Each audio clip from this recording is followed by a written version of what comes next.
Do you believe in aliens? Have you ever seen an alien? Are you afraid of aliens? Well, let me ask you this. How could you fear what you've never touched or talked to? If one were to walk to your door, what you think you'd do? Would you poke and prod it? Call the cops to come cop it? Tell the news you got it? Would you get a scalpel and dissect it? Treat it like E.T. and protect it? Ask yourself these questions because they do exist. They've been spotted in Roswell, all over the Southwest, and rural areas in between. Some say they're on the side of roads holding road signs, in the middle of roads spraying road lines, even on dirt roads making roads. I suggest you don't call them aliens. They aren't green with long antennae. They don't have long web-like hands and feet. They look like you and me. They're just like you and me. Meet Isabel Rodriguez, 4'2", buck tooth, can only count to 2 in English, but in Spanish can take you all the way up to Diez Mil if you took the time to listen. See, Isabel loves numbers and dreams of becoming an architect. Also, she can build an ark to take her over these barbed wire fences from Mexico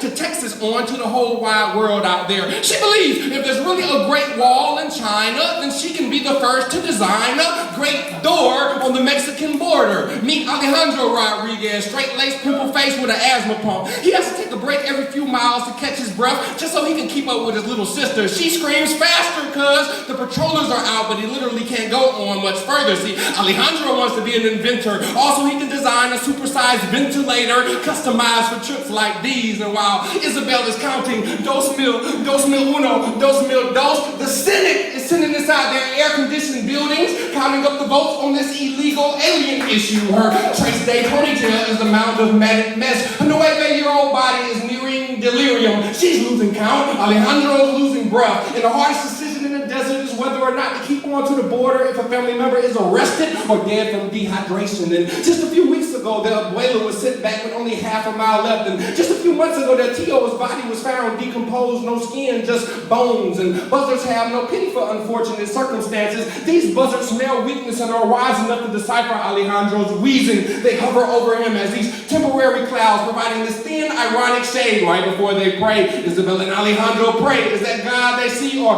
just a mirage? Their abuela, their Tio, or just a mirage? They're questioning everything they know and believe in. So Oakland, question everything you know and believe in. Do you believe in aliens? Have you ever seen an alien? Are you afraid of aliens? See, me, I don't believe in aliens, only in human beings that are being alienated. Thank you.